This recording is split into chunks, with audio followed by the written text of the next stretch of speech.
Some people like to claim that Finland worked with the Nazi regime because during the continuation war, it fought alongside Germany against the Soviet Union.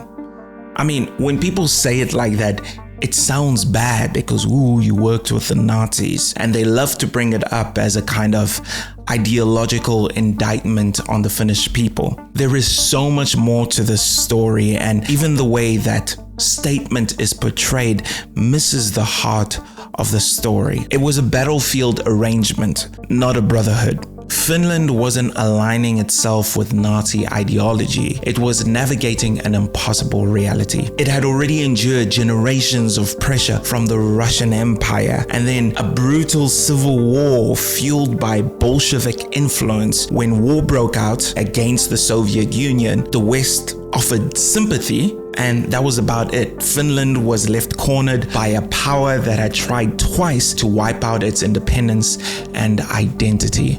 What looked like complicity was in reality a desperate bid to survive. In 1942, Heinrich Himmler, one of the architects of the Holocaust, visited Finland. At the time, Germany and Finland were coordinating military efforts. Himmler asked why Finland hadn't dealt with its Jewish question. The story goes that the Prime Minister of the time replied, "We do not have a Jewish question here." Finland had not enacted anti-Jewish laws. In fact, the roughly 2,000 Finnish Jews continue serving in the army and living as ordinary Finnish citizens. Even more remarkably, some attended synagogue on the front lines while their country fought alongside Nazi Germany. Imagine a Finnish Jewish soldier lighting candles on Yom Kippur just a few miles from German trenches. That kind of thing really happened. So why would Finland partner with such a force in the first place? The simple answer, it didn't have many options. You know the phrase, "The enemy of my enemy is my friend"? That was Finland's situation, except in the end, they fought against the Germans too. To understand how we got there, we need to go back further. Not to the 1930s, but to 1809. In 1809, the Russian Empire went to war with the Swedish Empire in what's known as the Finnish War. It was part of the wider Napoleonic conflict. Russia defeated Sweden and annexed Finland, which had been part of the Swedish Empire for nearly 600 years. Finland was made a Grand Duchy under the Russian crown, and for a time, Russia let Finland handle its own affairs. The arrangement worked until it didn't. The Finnish were happy to let it continue as long as they were left alone. Over time, Russian rulers became more authoritarian. They tried to erase Finnish identity. This process is called Russification, when Russia suppresses local cultures and imposes its language, politics, and control. It started slow, then it snowballed.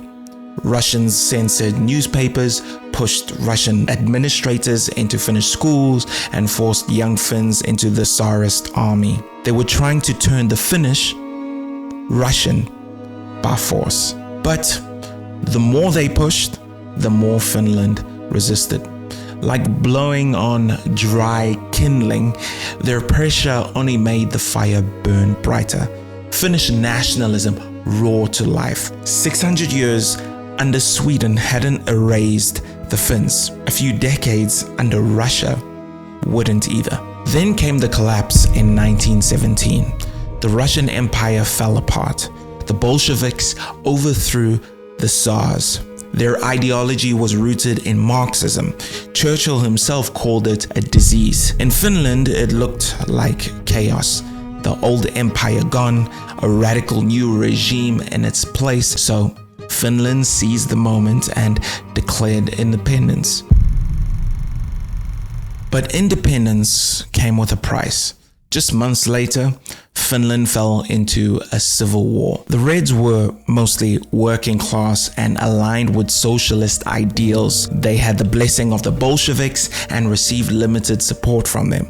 The Whites were conservative nationalists who wanted independence from Russia and saw the Reds as Moscow's agents. Germany supported the whites, providing weapons and even some troops. This wasn't just about Finland. Much of the Western world, including Britain and France, saw the Bolshevik Revolution as a serious threat. Germany, despite its own collapsing empire, wanted to halt the spread of Bolshevism in Northern Europe. The war was brutal. 36,000 people died. Many were executed. Others starved in prison camps. Families were torn apart. Towns divided, and those wounds lingered. But Finland didn't collapse. Over time, it healed slowly. Parties that were previously aligned with the Reds, like the Social Democrats, were allowed back into politics. Elections were held. By the 1930s, Finland had a functioning parliamentary democracy, rare for Europe at that time.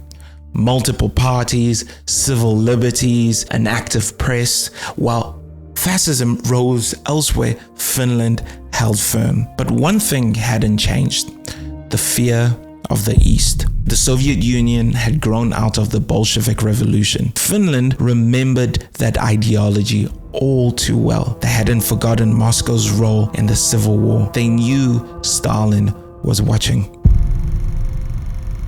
In 1939, Stalin demanded Finnish territory as a buffer zone to protect Leningrad from potential German attack. But that was a pretext. He wanted more. He wanted all of Finland. Finland said no, loudly, universally, from right to left, and with deep generational weight behind it. This wasn't just a political decision. It was the culmination of decades of resistance. First against the Russian Empire, which had tried to erase Finnish language, culture, and identity. Then against the Bolsheviks, who had fueled a civil war that tore the nation apart.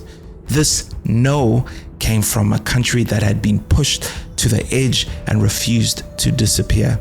It was historical, cultural, emotional, and profoundly personal. So the Soviets invaded.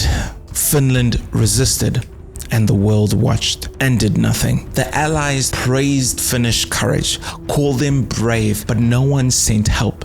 Germany had a pact with the Soviets at the time, so they stayed out of it too. Finland fought alone, with limited weapons, running low on supplies. Still, they inflicted massive casualties on the Red Army. I'm sure you've heard of the Winter War, and I've spoken about it before. But in the end, they were exhausted, so they made peace. Finland gave up 11% of its territory, including its second largest city and much of its industry. Hundreds of thousands were displaced. The cost was enormous, but they had survived. When Germany betrayed the Soviet Union in 1941, Finland saw an opening. It wasn't about ideology, it was about survival. Finland felt isolated, betrayed, humiliated. The West had shown sympathy but no spine. Stalin had taken their land and nearly crushed them. So when Germany invaded the USSR, Finland joined in. But let's be clear, Finland wasn't a Nazi ally. It was a co-belligerent. It fought its own war for its own reasons. It didn't pass any anti-Jewish laws. It stayed democratic. It refused to participate in the Holocaust, and eventually it turned on Germany too. By 1944, the tide had turned. The Soviets were advancing, so Finland signed a peace treaty with Moscow. And as part of the deal, it had to expel German troops from the north. That led to the Lapland War. The Germans burned much of the north as they retreated, including the city of Rovaniemi. But by 1945, they were gone, and Finland, battered and scarred, was thankfully still standing. Fighting alongside Germany raised moral questions that Finland had to wrestle with for decades. But here's the truth: Finland didn't choose Nazism. It chose independence, it chose survival. For a time, it picked the wolf to fight the bear, but in the end, it walked away from them both. Thank you for watching.